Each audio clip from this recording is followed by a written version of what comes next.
This is BBC One, with a little help from Chopin.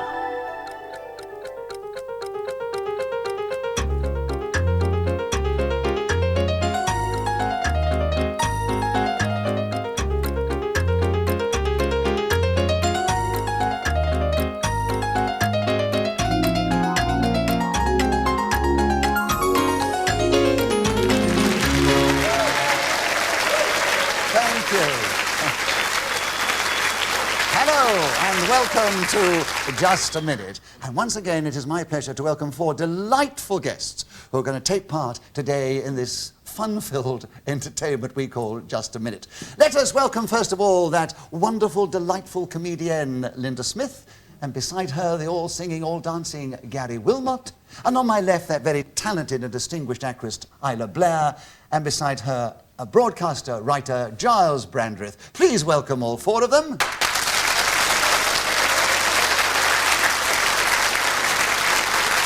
And as usual, I'm going to ask my guests to speak on a subject that I give them, and they will try and do that without hesitation, repetition, or deviating from the subject. They're all on the cards in front of me, and we're going to begin the show today with Linda Smith, and who better? Linda, the subject, oh, lovely one, Shrinking Violet. Can you tell us something about Shrinking Violet in this game, starting now? Shrinking Violet. She sounds to me like some rather quaint English comic book superheroine. By day an elderly librarian, but at night with one swig of sweet sherry and she becomes the incredible Shrinking Violet, squeezing like a tiny mouse through the mesh of post office counters and solving postal order crime as it's never been solved before. And who was brilliant? It was brilliant. Yes. Thank you. That was very kind, whoever interrupted me. It was brilliant, but I sensed there was a creeping hesitation, gradually overwhelming what was otherwise an Oscar-winning performance. We interpret that as hesitation, Gyles. And so, Gyles Brandreth has a correct challenge. He gets a point for that. He takes over the subject, and there are 38 seconds available, Gyles, starting now.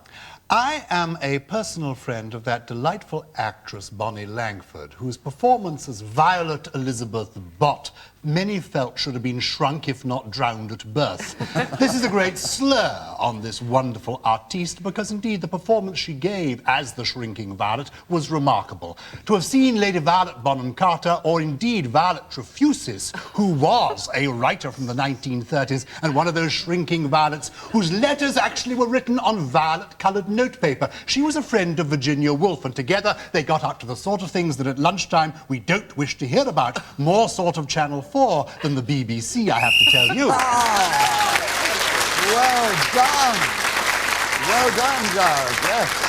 Whoever is speaking when the whistle goes gains an extra point on this occasion. It was Gyles Brandreth who kept going on Shrinking Violet for 38 seconds. That's a fine achievement, Gyles. It's a tough game, you know this.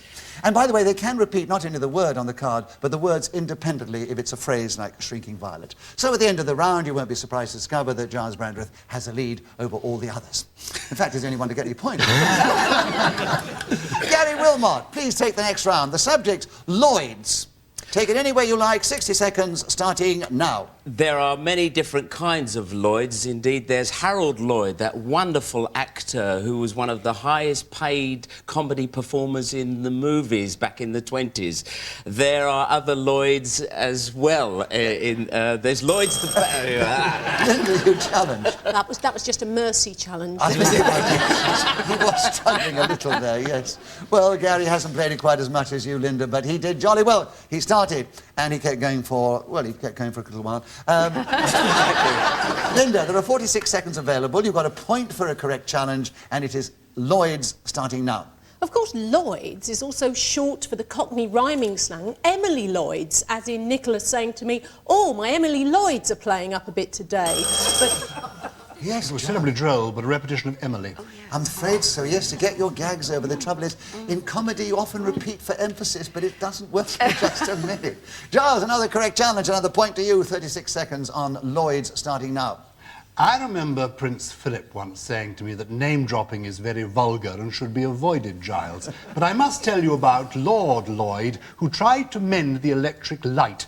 it struck him dead, and serve him right. It is the business of the wealthy man to give employment to the artisan. Now, he was a Lloyd from the aristocracy, whereas Hugh Lloyd, at the other end of the scale, is a little man with a big talent who comes from the beautiful city of Chester.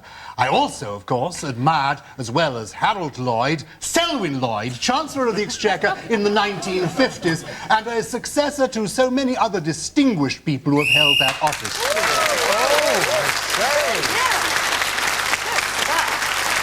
It's success time for Gyles Brandreth, isn't it, I today? knew he'd be good at this. I just knew it. Peaking early. Peaking early. We don't know. I only knew one Lloyd, and that was Harold Lloyd. I didn't know any other Lloyd. Well, you did very well with him. What chance have I got with You'll get your chance later, don't worry, Gary. Let us go now to Isla Blair, and how lovely to hear from you now, Isla, at last. At last. Dear old friends. That's a lovely subject. Talk on it if you can. 60 seconds starting now. I've got some dear old friends that live in my wardrobe. Warm, snuggly jumpers, slinky dresses that I can't possibly get into, they're so old.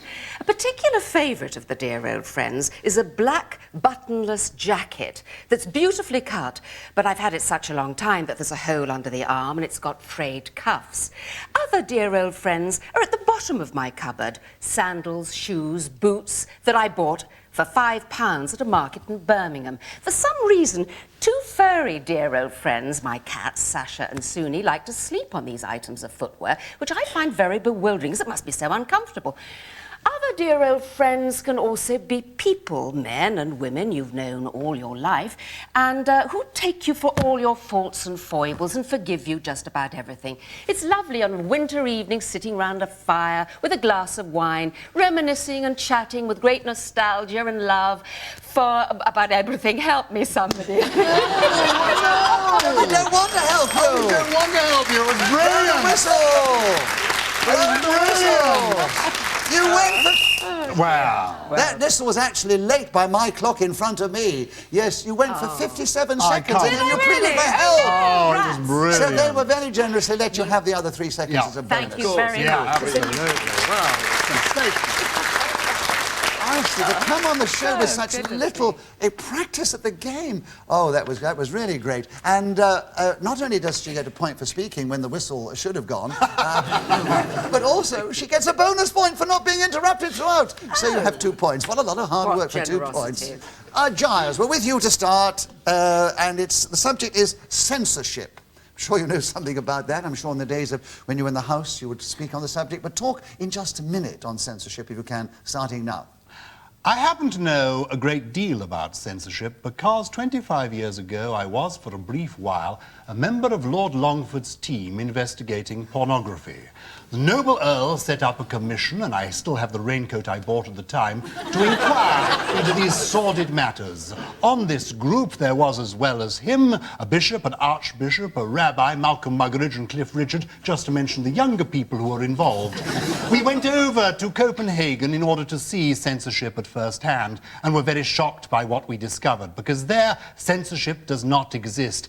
Anything goes. And I have to say that I saw the belted nobleman embrace a totally naked woman and not notice it. She was unclothed, but his mind was on higher, more spiritual matters. And I have to say that censorship, therefore, is in the eye of the beholder. So if you are a clean-living, wholesome type, then it won't upset you. But if you are, in fact, a closet, dirty old man, and looking at you, Nicholas, but not thinking about you, then censorship for you is necessary. Of course,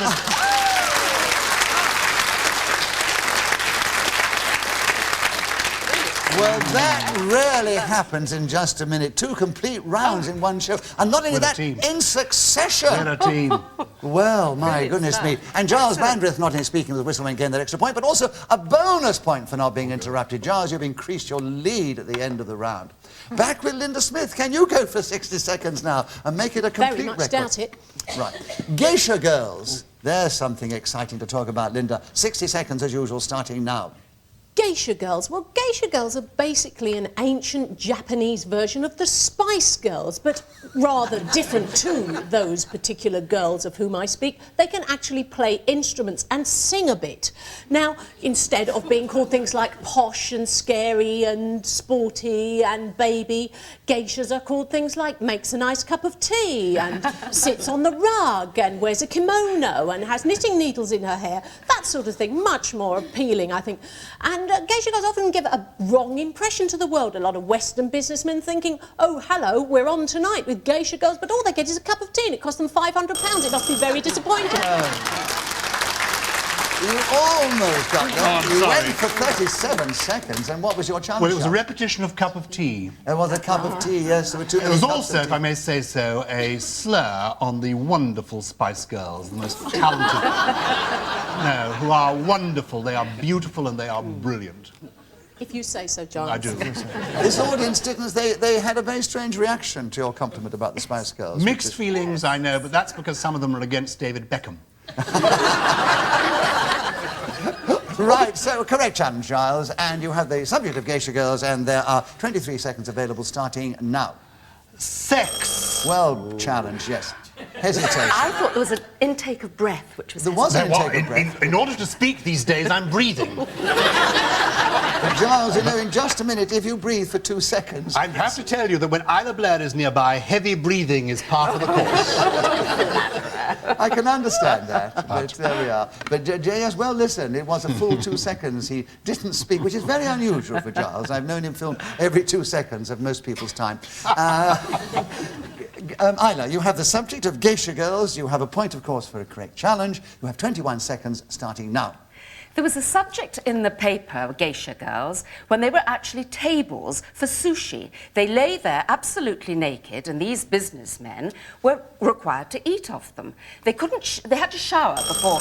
A bit of a hesitation. Yeah, There was a very hesitation. so. No wonder after Yes. eating off the naked bodies of Geisha Girls. Quite Pause, yes, I'd be trembling, actually, not just shaking. Gary, nice to hear from you. You've got a correct challenge. You get a point for that. You've got Geisha Girls. Keep going for 8 seconds, starting now. I personally think that one of the nicest things about Geisha Girls is the wonderful regalia they wear with that huge cummerbund around the middle of their waist. But Right, yes. Gary Wilmot was then speaking as the whistle went, gained that extra point for doing so. He's equal with Isla Blair in second place. They're just leading Linda Smith, but they're both trailing Gyles Brandreth. And Gary, your turn to begin. The subject is singing in the rain. I'm sure Ian Mester thought of that specially for you. I'm sure you've sung it in your showstopper shows, haven't you? no. Why did you pause so long before you said no? You haven't done singing in the rain? No, I yet? haven't done singing. I would love to do the musical, but I can't Yeah. tap dance that well. I can do a little bit, but I can't tap dance. Well, Certainly I'm no Gene Kelly. No, but you can sing as well as Gene Kelly. Oh, thank and you can very sing much. better than most. And singing in the rain is the subject. 60 seconds as usual, starting now. Most people in this country want glorious sunshine every day. Well, when I wake up in the morning, I open my curtains and I look out, and I'm really pleased if I can see nothing but rain, because I put on my very best raincoat, I dash out into the road and I start singing and dancing, splashing up and down in the puddles, just like Gene Kelly in that glorious movie Singing in the Rain. Of course, when you do think of singing in the rain, very often you could think of Morecambe and Wise, who did that wonderful pastiche of that And you've challenged Isla. wonderful... Repetition of wonderful. Yes, you had too Well, it many was ones. wonderful. Yeah, really wonderful. And you kept going for 26 seconds, but Isla got in. There are 34 available. Singing in the rain, Isla, starting now. I like singing in the rain, especially in a thunderstorm with lightning flashing everywhere and beautiful large drops of liquid falling on your face. The only problem about it is, when there's a lot of rain about, you look on the ground and lo and behold, the earth is moving. Worms, hate them. Can't stand the creatures, but I don't know whether they're coming out because they hear me singing in the rain, or if in fact they just want to... Oh, it's a tough game. Oh, it is. Hesitation. I feel 9 so. seconds. Another point to you and 9 seconds for singing in the rain, starting now. I've been cherishing... Who Excuse me! I will take it from Isla because she is beautiful, sensual, and an erotic frenzy in a black frock. But from over there, I'm sorry. Oh! That was charming, wasn't it? Oh, was it Linda? I'm sorry. Linda, you thought it was I Gary. thought it was Gary. No. Oh, I'm so sorry. I'm so sorry. I misunderstood. Linda, come back. I've never been told something like that. No, I'm so sorry. I agree about the hesitation. Good Giles is grief. taking a long time to get his breath together. And Could you remind me of the subject? I forgot. Of course, darling. I always remind everybody of the subject before they start. Right. There are... let me tell you the time. Oh, you've got only 7 seconds. Singing in the Rain, starting now. Singing in the rain. Sorry, You've I just challenged yourself. I didn't hesitate, so I interrupted myself. Do I get an extra point? I said... Well, she's actually... No, I mean, she's actually challenged herself. Yeah. And also, Linda, it was a correct challenge. So, No, I challenged her, but I'm psychic.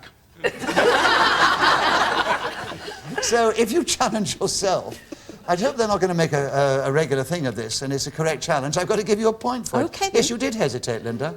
So a point for that. She's got another point for hesitating. about a second to go now, I suppose. No. Only you've got 5.5 seconds available. Singing in the Rain with you, starting now. Singing in the Rain, a marvellous and seminal motion picture which involved Gene Kelly and Debbie Reynolds and... So Linda Smith was speaking as a whistle when gained that extra point. She's moved forward. She's now equal with Isla Blair, who begins the next round. Isla, the subject is big deal. Can you tell us something on that subject in this game, starting now? You may think that coming on to Just a Minute to talk for 60 seconds is no big deal, but I'd have to tell you, you are wrong. People often wonder how actors learn lines, but that's not a big deal. No, it's very easy, especially when plays are written in verse. Shakespeare, for example, wrote an iambic pentameter, 5 strong beats to a line. Make me a willow cabin at your gate. No big deal. Friends, Romans, countrymen, lend me your ears. Again, not a big deal. No, I won't quote the famous soliloquy from Hamlet. Gary, you've Just challenged. a little bit of a hesitation. Oh, hesitation, She was absolutely. going with yes, such yeah. interest. Oh, such style there. 29 seconds you went for, so there's 31 left for you, Gary. Tell us something about big deal, starting now. Well, I actually play a lot of football, and a big deal for me was when I was invited to Wembley to play in a charity game before a big cup final. It was indeed a big deal. I turned up at the ground about 11:30 in the morning, and we wasn't due to kick off until 2:30. Giles, you challenge first. It was a little bit of hesitation. It was a hesitation, Giles. Another point to you for a correct challenge. Big deals with you, 16 seconds, starting now.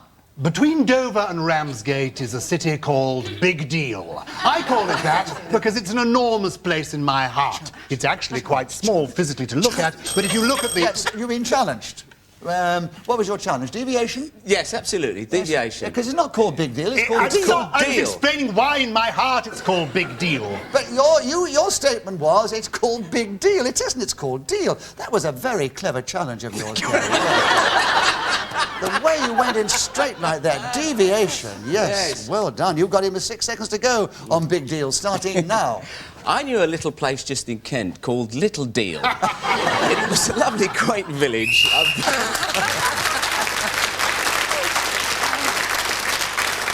So Gary Wilmot was speaking as a whistle and gained an extra point for doing so. And what is the situation? Well, Isla and Linda equal in third place. Gary's just ahead of them. Just ahead of all of them is Gyles Brandreth, who begins the next round. The subject, Giles' telephone numbers. Tell us something about those without reciting too many, I hope. Starting now. I will never know how the producers of Just a Minute got hold of my telephone number, which is ex-directory. I'd gone away to Northern Ireland to get away from it all in order to finish my novel, because I'm a very slow reader. And there I was in the apartment that I'd hired for myself on the Falls Road when the telephone rang. I picked it up, and after I got through all the business of, will you accept a transfer charge call from Pebble Mill, I found I was talking to none other than Nicholas Parsons. He's right, there is a big deal in Kent.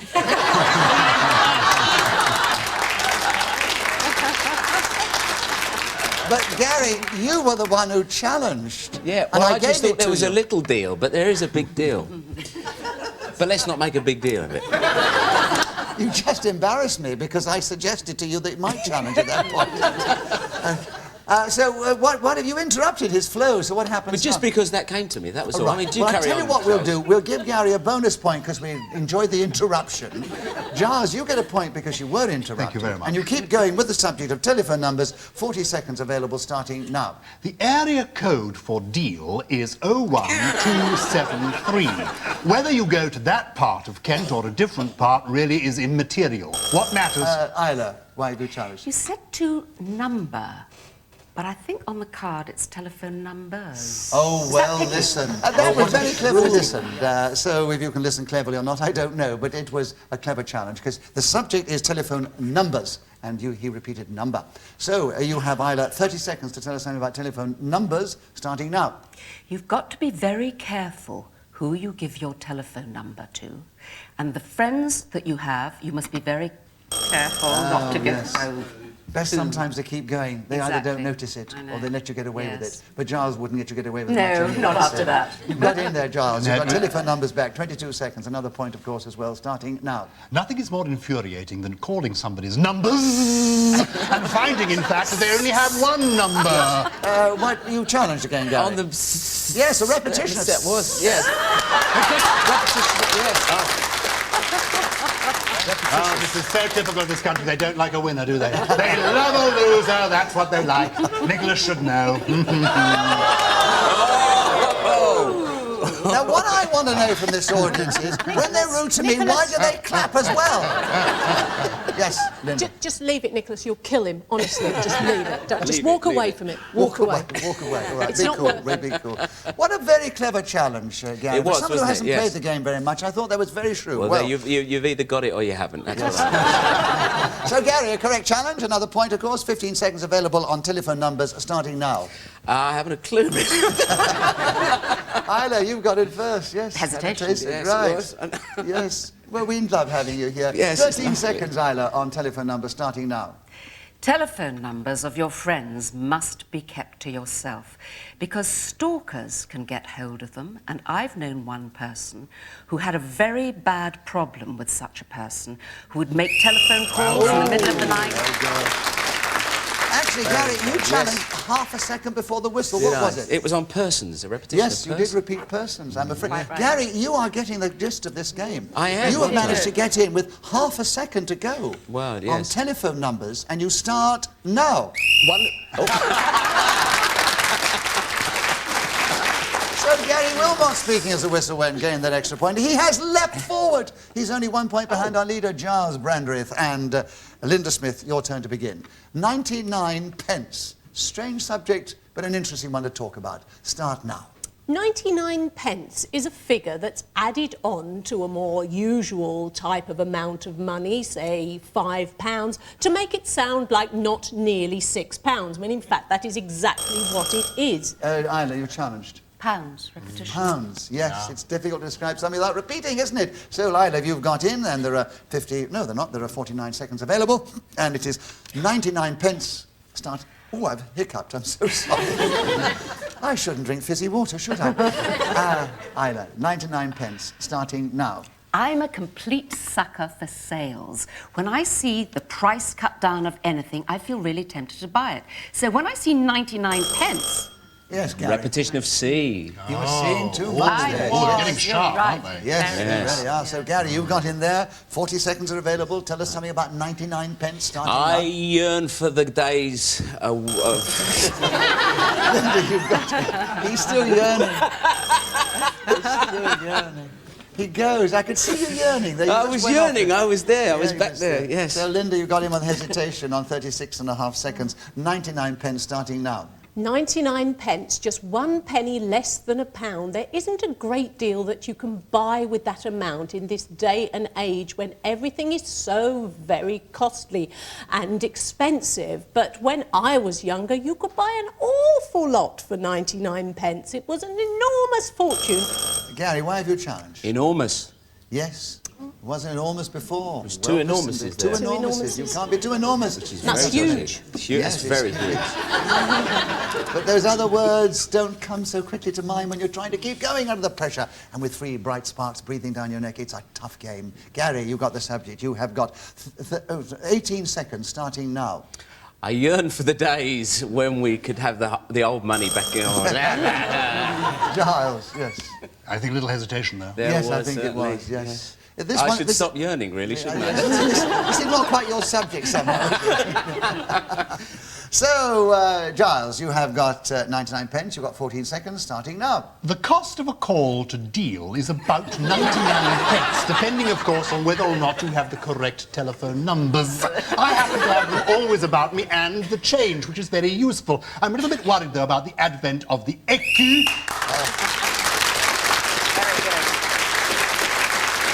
So, Gyles Brandreth speaking as the whistle went, gained that all-important extra point, has increased his lead. He's ahead of Gary Wilmot, followed by Isla, Blair and Linda Smith in that order. And Linda, no, it isn't Gary. It's me, your is turn to begin. Yes, it's you. Cranks.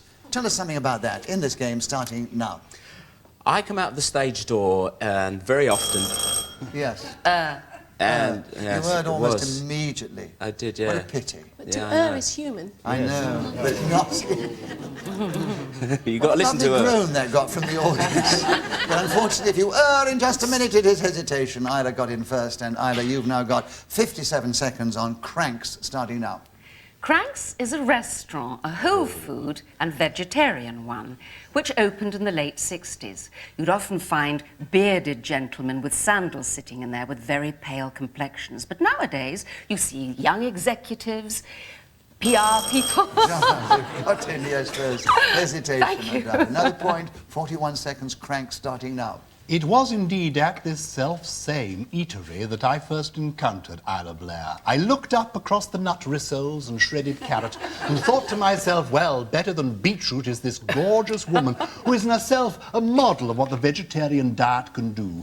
Bernard Shaw was a crank in his own way and would have enjoyed going to this place in order to consume the various rice dishes. And... Yes, Linda got in. Just a touch of hesitation. A touch of hesitation, enough to be called hesitation. Another point to Linda and the subject, and there are 18 seconds, Linda. Cranks, starting now. That very same hostelry known as Cranks is to me not a very appealing one because I don't think grey is a very attractive colour for food, which everything in that place seems to be and has the texture of tweed. And Isla, why have you challenged? Deviation. It's absolutely the most colourful food you could possibly Yes. eat. There are carrots, there are beetroots, there Absolutely. are brown rice. It's... But to her, it all came across as grey. She was watching in black and white, that's the problem. I mean, this That's the game, is it? I interpreted that as a sort of fantasy image. It all came across as rather grey to her. So I interpreted that they were trying to convey that it was a grey atmosphere and a grey ambience to the whole environment. Absolutely, So I Nicholas. agree with you, Linda. So that was an incorrect challenge. Another point to Linda. And there are 6 seconds available. Cranks with you, Linda, starting now. Cranks are also people who are considered a bit bonkers, a bit sort of mad and strange. And... Linda Smith, kept going till the whistle went and gave the extra point for doing so. She not only brought the round to an end, she's also brought the show to a close. We have no more time to play just a minute today. Let me give you the final situation. Well, very fair one. Isla Blair and Linda Smith came equal in third place, just behind Gary Wilmot, but 2 points ahead of him was Gyles Brandreth. So, Gyles, we say, you're the winner today. I'm sorry about that. It is the contribution they all make that makes the show so enjoyable and successful. So, my thanks to Linda Smith, Gary Wilmot, Isla Blair and Gyles Brandreth. From them, from me, Nicholas Parsons. Hope you've enjoyed it. Be with us the next time we play Just a Minute. Till then, goodbye.